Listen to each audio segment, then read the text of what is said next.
আজকে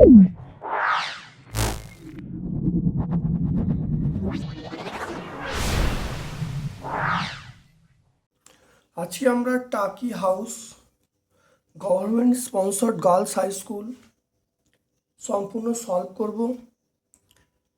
এটা 10 নম্বর স্কুল, 145 থেকে 146 পেজের মধ্যে আছে। তোমরা ভিডিওটা প্রথম থেকে শেষ পর্যন্ত দেখবে। আশা করি প্রচণ্ড ভালো করে তোমরা আশা করি এই ভিডিও থেকে তোমরা দারুণভাবে উপকৃত হবে। প্রতিটা প্রশ্ন ইম্পর্টেন্ট, ভালো করে প্র্যাকটিস করবে। এবং তোমাদের যেমন সেকেন্ড ইউনিট পরীক্ষার জন্য বিভিন্ন সেটগুলো ইম্পর্টেন্ট, ঠিক তেমন মাধ্যমিকের জন্য অবশ্যই ইম্পর্টেন্ট। তাই তোমরা পার্মানেন্ট সলিউশন, তাই তোমরা খুব ভালো করে এই সেটগুলো প্র্যাকটিস করবে। আজকে 10 নম্বর সেটটা চলছে। দেখো প্রথম প্রশ্ন কি আছে, তাপ পরিবাহিতাঙ্কে সিজিএস একক। এখানে আছে calorie per cm, calorie degree centigrade second, calorie per cm square second. Option D আছে calorie per cm degree centigrade second. এটা অপশান ডি হবে, তোমরা অবশ্যই অপশান ডিটা করবে। দুইটা রাখো, একটি তারের রোধাঙ্ক নির্ভর করে এ তারের দৈর্ঘ্যের ওপরে, বি প্রস্থচ্ছেদের ওপর, 3 ভরের ওপর, 4 নম্বর অপশান উপাদানের ওপর। অবশ্যই তারের রোধাঙ্ক নির্ভর করে অপশান ডি উপাদানের ওপর। 3 নম্বর দেখো, লেঞ্জের সূত্রটি কোন নীতিটি থেকে পাওয়া যায়? অপশান এ শক্তির সংরক্ষণ, অপশান বি ভরের সংরক্ষণ, অপশান সি ভরবেগের সংরক্ষণ, অপশান ডি আধানের সংরক্ষণ। অবশ্যই শক্তির সংরক্ষণ। একটি রূপোর চামচে সোনার প্রলেপ দেওয়ার জন্য, একটি রূপোর চামচে সোনার প্রলেপ দেওয়ার জন্য অ্যানোড হিসাবে কি ব্যবহার করবে? একটি রূপোর চামচে সোনার প্রলেপ দেওয়ার জন্য অ্যানোড হিসাবে আমরা কি ব্যবহার? অপশান এ আছে প্ল্যাটিনাম। একটি রূপোর চামচে সোনার প্রলেপ দেওয়ার জন্য অ্যানোড হিসাবে ব্যবহৃত হয় option A platinum, option B রূপো, অপশান সি সোনা, option D graphite. Option C হবে, অপশান সি সোনা। একটি রূপোর চামচে সোনার প্রলেপ দেওয়ার জন্য অ্যানোড হিসাবে আমরা সোনা ব্যবহার করব, রূপো নয়। তারপর দেখো, তড়িৎ বিশ্লেষণের সময় অ্যানোডে অপশান এ বলা আছে জারণ, অপশান বি বলা আছে বিজারণ, অপশান সি বলা আছে জারণ বিজারণ উভয়ই, অপশান ডি কোনোটি নয়। তাহলে তড়িৎ বিশ্লেষণের সময় অ্যানোডে আমরা কি বলবো? অ্যানোডে জারণ ঘটে। তড়িৎ বিশ্লেষণের সময় অ্যানোডে কি ঘটে? অবশ্যই জারণ ঘটে। অপশান এ আমরা বলবো। 6টা, অ্যামোনিয়া শুষ্ক করতে ব্যবহৃত হয়। অ্যামোনিয়া শুষ্ক করতে ব্যবহৃত হয় অপশান এ গাঢ় স্টিসোপর, অপশান বি আছে শুষ্ক P4H10, অপশান সি আছে CaCl2, অপশান ডি আছে চুন। তাহলে 6 নম্বর প্রশ্নের উত্তর হলো, এটা হলো চুন হবে। তারপর দেখো, ভাঙা লোহা জোড়া দিতে থার্মিট পদ্ধতির জন্য ব্যবহৃত হয়। অপশান এ বলা আছে সিউ, অপশান বি বলা আছে জেডেন, অপশান সি বলা আছে অ্যালুমিনিয়াম, অপশান ডি বলা আছে ম্যাগনেসিয়াম। এটা অপশান সি অ্যালুমিনিয়াম।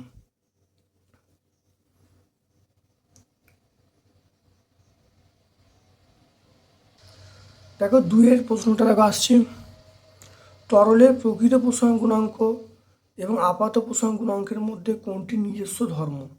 এটা হলো প্রকৃত প্রসারণ গুণাঙ্ক। প্রকৃত প্রসারণ গুণাঙ্ক নিজস্ব ধর্ম হলো প্রকৃত প্রসারণ গুণাঙ্ক। তাপ সঞ্চালনের জন্য কোন পদ্ধতির মাধ্যমে অণুগুলোর স্থানচ্যুতি ঘটে না? সেটা হবে পরিবহন। পরিবহন পদ্ধতিতে মাধ্যম অণুগুলোর কোনো স্থানচ্যুতি ঘটে না। বাল্যচক্রে কোন শক্তিতে কোন শক্তি? বাল্যচক্রে মনে রাখবে তড়িৎ শক্তি থেকে যান্ত্রিক শক্তি বলতে পারো বা গতি শক্তি বলতে পারো। তড়িৎ শক্তি থেকে যান্ত্রিক শক্তি বা তোমরা যদি গতি শক্তি বলো তাও হবে। 4 নম্বর প্রশ্ন দেখো, বিভব প্রভেদ কী জাতীয় রাশি? সেটা হলো স্কেলার রাশি। বিভব প্রভেদ হলো স্কেলার রাশি। বিভব প্রভেদ হলো স্কেলার রাশি। একটি বৈদ্যুতিক তারের রিডিং হলো 220 ভোল্ট। হিটারের কুণ্ডলীর রোধ কত? এটা কি করে পাবো? দেখো, আর সমান আমরা জানি V square by R. V square মানে আমরা 220 ইন্টু 220 বলবো। তাহলে আর সমান ভি স্কোয়ার বাই আর, তাহলে ভি স্কোয়ার মানে 220 ইন্টু 220। তাহলে আর সমান আমরা জানি আর সমান ভি স্কোয়ার বাই পি। রোধ বার করার নিয়ম হলো আর সমান V square by P. V square মানে 220 ইন্টু 220, আর পি মানে পাওয়ারটা, সেটা হলো 2200। তাহলে 0 0 এই 0 কেটে গেল, 22 কেটে গেল, তাহলে কত ওহম চলে আসছে? 22 ওহম। তাহলে এটা দেখে নাও, তাহলে 5 নম্বরটা হয়ে গেল, সেটা হলো 22 ওহম। দেখো 6 নম্বরটা, অ্যাসিড মিশ্রিত জলের তড়িৎ বিশ্লেষণে অ্যানোড ও ক্যাথোডে উৎপন্ন গ্যাসের অনুপাত কত? হাইড্রোজেন অক্সিজেন উৎপন্ন হবে, এটা অবশ্যই 1:1 হবে, 1:1। তারপর দেখো H2S ক্লোরিন জলের মধ্য দিয়ে পাঠালে হলুদ বর্ণের অধক্ষেপটার নাম হলো সালফার।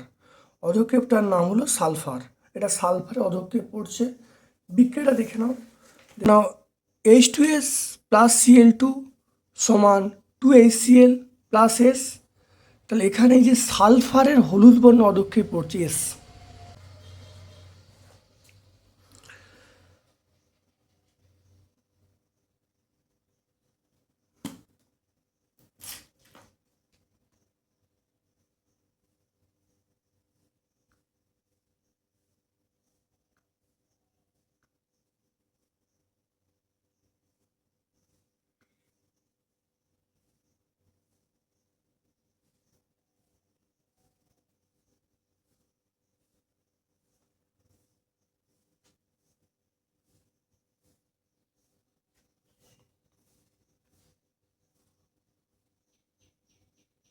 মুক্ত অবস্থায় প্রকৃতিতে পাওয়া যায় এমন একটি ধাতুর নাম, সেটা আমরা কি বলবো? এজি বলবো বা এইউ বলবো। এজি বলতে আমরা রূপো বলবো, আর এইউ সোনা, অর্থাৎ সোনা রূপা বায়ুতে মুক্ত অবস্থায় পাওয়া যায়। এজি বলতে আমরা রূপো বলবো, এইউ বলতে সোনা বলবো। এগুলো প্রকৃতিতে মুক্ত অবস্থায় পাওয়া যায়। তারপর দেখো চলে আসছি টিনের এক একটা, জাহাজ যখন সমুদ্রে চলে তখন দ্রুত মরচে পড়ে কেন? ব্যাখ্যা করতে বলছে, দেখে নাও। জাহাজ যখন সমুদ্রে চলে দ্রুত মরচে ধরে কেন? জলে উপস্থিত ক্লোরাইড আয়ন লোহার মরচে ধরাকে বৃদ্ধি করে। সমুদ্রের জলে অধিক পরিমাণে Cl- আয়ন থাকে, ফলে জাহাজের নিমজ্জিত অংশ Cl- মানে ক্লোরিন যে আয়ন আছে সে আয়নের সংস্পর্শে আসে, তাই ওই অংশ দ্রুত মরচে ধরে। তাহলে জলে প্রচুর পরিমাণে ক্লোরাইড আয়ন মানে Cl- আয়ন থাকে। এই Cl- আয়ন মরচে ধরাকে বৃদ্ধি করে। সমুদ্র জলে অধিক পরিমাণে ক্লোরিন আয়ন বা ক্লোরাইড আয়ন থাকে, ফলে জাহাজের যে অংশ নিমজ্জিত থাকে সেই ক্লোরাইড আয়নের সংস্পর্শে আসে সেই অংশটা দ্রুত মরচে ধরতে সাহায্য করে।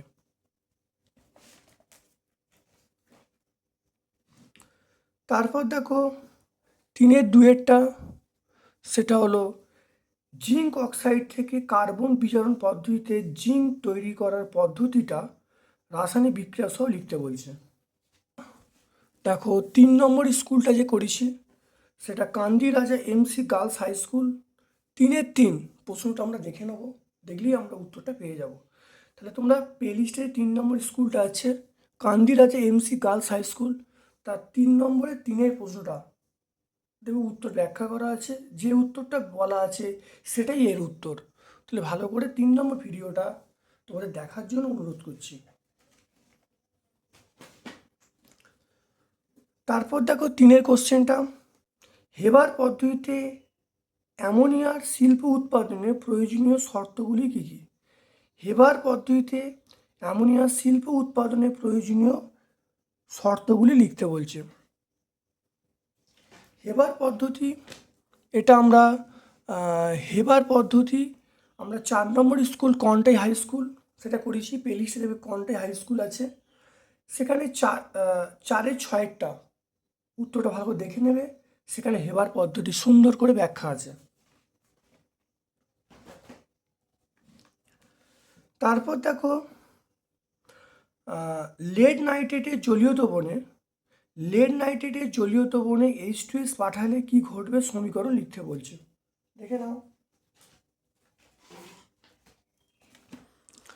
দেখে নাও লেড নাইট্রেটের জলীয় দ্রবণে H2S পাঠালে কালো বর্ণের লেড সালফাইড এবং নাইট্রিক অ্যাসিড উৎপন্ন হয়। লেড নাইট্রেটের জলীয় দ্রবণে H2S গ্যাস পাঠালে কালো বর্ণের লেড সালফাইড এবং নাইট্রিক অ্যাসিড উৎপন্ন হয়। দেখে নাও বিক্রিয়াটা PbNO3 প্লাস H2S সমান PbS প্লাস HNO3। এই PbSটার নাম হলো লেড সালফাইড আর HNO3-র নাম হলো নাইট্রিক অ্যাসিড। দেখো 5 নম্বর প্রশ্নটা দেখে নাও, সেটা হলো ফ্লেমিংয়ের বামহস্ত নিয়মটা বিবৃত করতে বলছে। ফ্লেমিংয়ের বামহস্ত নিয়ম, এটা আমরা 2 নম্বর স্কুলটা মানে পে লিস্টে যে 2 নম্বর স্কুলটা আছে সেটা হলো চন্দ্র স্কুল, সেটা হলো 4-এর 2-এর প্রশ্নটা দেখে নেবে, দেখবে ফ্লেমিংয়ের বামহস্ত নিয়মটা সেখানে ব্যাখ্যা আছে।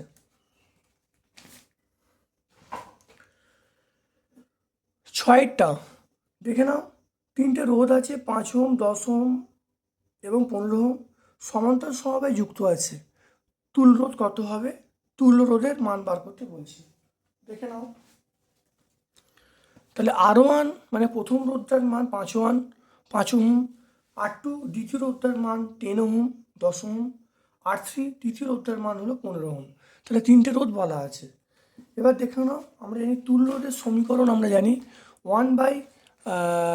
1/P equal to 1/R1 plus 1/R2 plus 1/R3। তাহলে R1 R2 R3-র মান বসানো হয়েছে, দেখো এটা লসাগু করা হয়েছে, এটা দেখো 11 হয়েছে, তাহলে 1/RP সমান 11/30। তাহলে RP-র মান কত? 30/11। তাহলে তুল্য রোধ দেখো দেখতে পাচ্ছি, তাহলে 2 পূর্ণ 8/11 ওহম হবে। তাহলে এটাই হলো সমান্তর সমবায় তুল্য রোধের মান।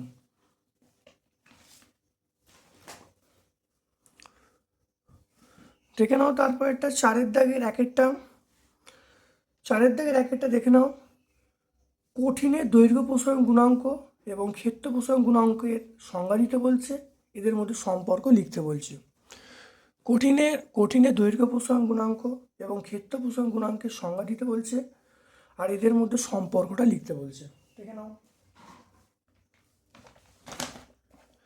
কঠিনের দৈর্ঘ্য প্রসারণ গুণাঙ্ক, কোনো কঠিন পদার্থের প্রতি একক দৈর্ঘ্যে একক তাপমাত্রা বৃদ্ধির জন্য যে পরিমাণ দৈর্ঘ্য প্রসারণ ঘটে তাকে ওই পদার্থের দৈর্ঘ্য প্রসারণ গুণাঙ্ক বলে। তাহলে দৈর্ঘ্য প্রসারণ গুণাঙ্কের সংজ্ঞা পেয়ে গেলাম। তারপর দেখো ক্ষেত্র প্রসারণ গুণাঙ্ক,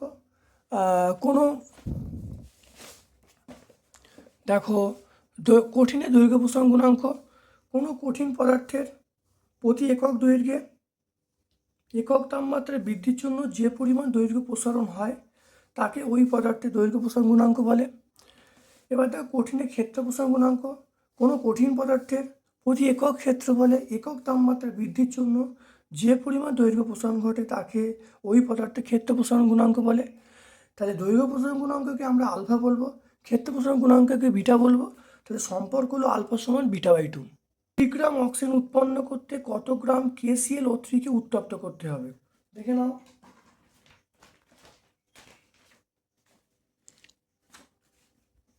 দেখে নাও 2 KClO3 এটাকে তাপ দেওয়া হচ্ছে, দেখো 2 KCl প্লাস 3O2, দেখো এইটা 2KClO3 এর যে আণবিক ভর 245, আর 3O2 এর আণবিক ভর 96। তাহলে দেখো 96 গ্রাম O2 উৎপন্ন করতে KClO3 প্রয়োজন 242 গ্রাম, একে কত, আর যেটা কোশ্চেনে 20 গ্রামে বলা আছে। তাহলে এইটা থেকে এইটা উৎপন্ন করতে 96 গ্রাম অক্সিজেন উৎপন্ন করতে KClO3 প্রয়োজন কত, দেখো এখানে দেখতে হবে 245, একে বার করবো, আর কোশ্চেনে 20 গ্রাম বলা আছে, 20 গ্রামে বার করব। দেখো উত্তর আসছে 51.04 গ্রাম। দেখো এর একটা পার্ট আছে, সেটা হলো 1 কেজি CaCO3কে উত্তপ্ত করলে এসটিপিতে কত আয়তনের CO2 পাওয়া যাবে। দেখে নাও CaCO3কে উত্তপ্ত করছি, তাহলে উত্তপ্ত করলে CO প্লাস CO2 হবে। এই যে CaCO3 এটার আণবিক ভর 100 গ্রাম, আর এটা মানে CO2 মানে 1 মোল, তাহলে 22.4 লিটার। তাহলে 100 গ্রাম CaCO3 থেকে এসটিপিতে CO2 পাওয়া যাবে কত, 22.4 লিটার, একে কত, আর 1 কেজি বলা আছে মানে 1000 গ্রামে কত। বার করলে দেখো উত্তর পাওয়া যাচ্ছে, তাহলে 2 2 4 224 লিটার আমরা উত্তর পাচ্ছি।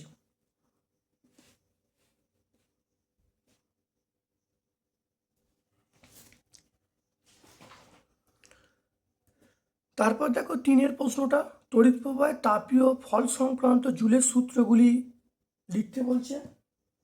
এটা আমরা 2 নম্বর স্কুলটা দেখবে, আমরা 2 নম্বর জুলের সূত্র, আমরা 2 নম্বর স্কুল চন্দ্রবন্ধু হাই স্কুল, এটা দেখবে 4-এর 3-এর প্রশ্ন আমরা জুলের সূত্র ব্যাখ্যা করেছি।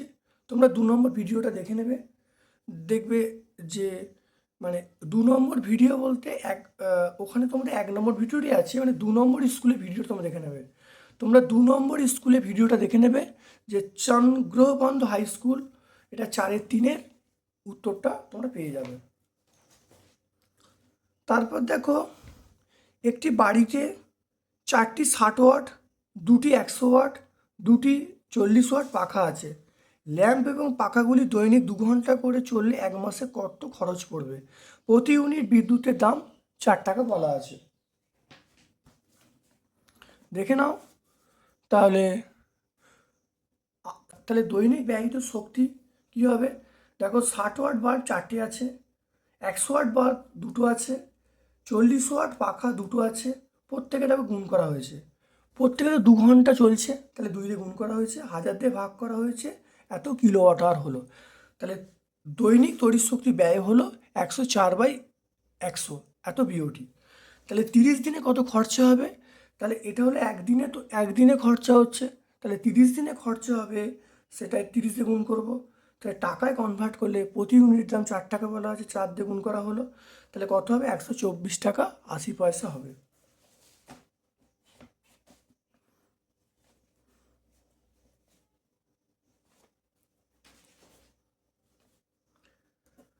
পাঁচ নম্বরটা দেখে নাও কি বলছে। একটি লোহার চামচে নিকেলের প্রলেপ দিতে ক্যাথোড হিসাবে, অ্যানোড হিসাবে, তড়িৎ বিশ্লেষক হিসাবে কি ব্যবহার করবে। দেখে নাও, ক্যাথোড হিসাবে আমরা ব্যবহার করব লোহার চামচ, অ্যানোড হিসাবে ব্যবহার করব বিশুদ্ধ নিকেল, আর তড়িৎ বিশ্লেষক হিসাবে আমরা ব্যবহার করব নিকেল সালফেট এবং সামান্য বোরিক অ্যাসিডের দ্রবণ।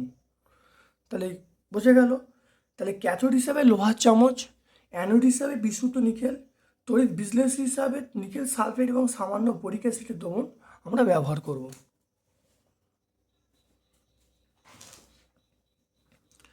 তারপর দেখো 6 নম্বরটা, শর্ত এবং রাসায়নিক সমীকরণ সহ পরশ পদ্ধতিতে সালফিউরিক অ্যাসিড প্রস্তুতি বর্ণনা করো।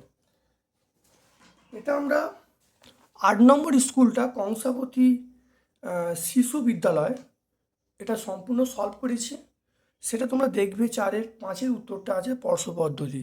তাহলে 8 নম্বর স্কুলটা তোমরা দেখে নেবে, স্পর্শ পদ্ধতি সেখানে ব্যাখ্যা করা আছে।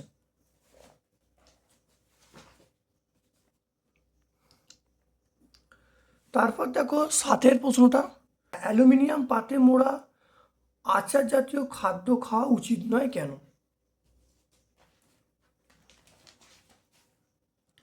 দেখে নাও, চাটনি বা আচারে জৈব অ্যাসিড থাকে। এছাড়া আচার সংরক্ষণের জন্য ভিনিগার মেশানো হয়। ভিনিগার হলো অ্যাসিটিক অ্যাসিডের জলীয় দ্রবণ। অ্যালুমিনিয়ামের সঙ্গে বিক্রিয়া করে বিষাক্ত লবণ উৎপন্ন করে, যা দেহে প্রবেশ করলে ক্ষতি সাধন করে। তাহলে চাটনি বা আচারে জৈব অ্যাসিড থাকে। এছাড়া আচার সংরক্ষণের জন্য ভিনিগার মেশানো হয়। ভিনিগার মানে অ্যাসিটিক অ্যাসিডের সঙ্গে বিক্রিয়া, ভিনিগার অ্যাসিটিক অ্যাসিডের জলীয় দ্রবণ। তাহলে অ্যালুমিনিয়ামের সঙ্গে বিক্রিয়া করে বিষাক্ত লবণ উৎপন্ন করে, যা দেহে প্রবেশ করলে ক্ষতি সাধন হয়। তারপর দেখো নিষ্ক্রিয় লোহা বলতে কি বোঝো, দেখে নাও। নিষ্ক্রিয় লোহা গাঢ় H3 বা ধূময়মান H3, ধূময়মান নাইট্রিক অ্যাসিডে লোহা ডোবালে তার লোহার ওপর অক্সাইডের যে আস্তরণ পড়ে, তাহলে ধূময়মান নাইট্রিক অ্যাসিডে বা গাঢ় নাইট্রিক অ্যাসিডে লোহা ডোবালে লোহার ওপর অক্সাইডের আস্তরণ পড়ে, ফলে অ্যাসিড আর লোহা সংস্পর্শে আসতে পারে না। এইরূপ লোহাকে আমরা কি বলবো? নিষ্ক্রিয় লোহা বলবো। তাহলে ধূময়মান নাইট্রিক অ্যাসিডে বা গাঢ় নাইট্রিক অ্যাসিডে লোহা ডোবালে লোহার উপরে অক্সাইডের আস্তরণ পড়ে, এর ফলে অ্যাসিড আর লোহার সংস্পর্শে আসতে পারে না। এই লোহাকে আমরা কি বলবো? নিষ্ক্রিয় লোহা বলবো। তারপর দেখো ধাতু সংকর গঠন করার দুটি কারণ লিখতে বলছে। দেখো ধাতু সংকর, একটা হলো ধাতু সংকরের দ্বারা ওর কাঠিন্য বৃদ্ধি করা হয়। নাম্বার 2 হলো জলবায়ুর হাত থেকে রক্ষা করা হয়। নাম্বার 3 হলো তাপ ও তড়িতের পরিবাহিতা কমানো যায়। তাহলে কেন আমরা ধাতু সংকর গঠন করি? এক হলো কাঠিন্য বৃদ্ধি হয়, জলবায়ুর বিভিন্ন প্রভাব থেকে রক্ষা পাওয়া, একটা মরচের হাত থেকে রক্ষা পাওয়া যায়। আর অর্থাৎ জলবায়ুর হাত থেকে রক্ষা পাওয়া মানে মরচের হাত থেকে রক্ষা পাওয়া। আর 3 নম্বর হলো তাপ এবং তড়িৎ পরিবাহিতা অনেকটা কমানো যায়। আজকের লাস্ট প্রশ্ন 8 নম্বর প্রশ্ন দেখে নাও। সেটা হলো তড়িৎচুম্বকীয় আবেশ সংক্রান্ত ফ্যারাডের সূত্রগুলি দেখে নাও। আজকে লাস্ট প্রশ্ন, তড়িৎচুম্বকীয় আবেশ সংক্রান্ত ফ্যারাডের সূত্রগুলি লিখতে বলছে। দেখে নাও। 1 নম্বর সূত্র হলো কোনো বদ্ধ কুণ্ডলীর সঙ্গে জড়িত চৌম্বক প্রবাহের পরিবর্তন হলে কুণ্ডলীতে ইএমএফ আবিষ্ট হয় এবং কুণ্ডলীতে তড়িৎ প্রবাহ চলে। তাহলে কোনো বদ্ধ কুণ্ডলীর সঙ্গে জড়িত চৌম্বক প্রবাহের পরিবর্তন হলে কুণ্ডলীতে ইএমএফ আবিষ্ট হয় এবং কুণ্ডলীতে তড়িৎ প্রবাহ চলে। 2 নম্বর সূত্র দেখে নাও। সেটা হলো তড়িৎচুম্বকীয় আবেশের ক্ষেত্রে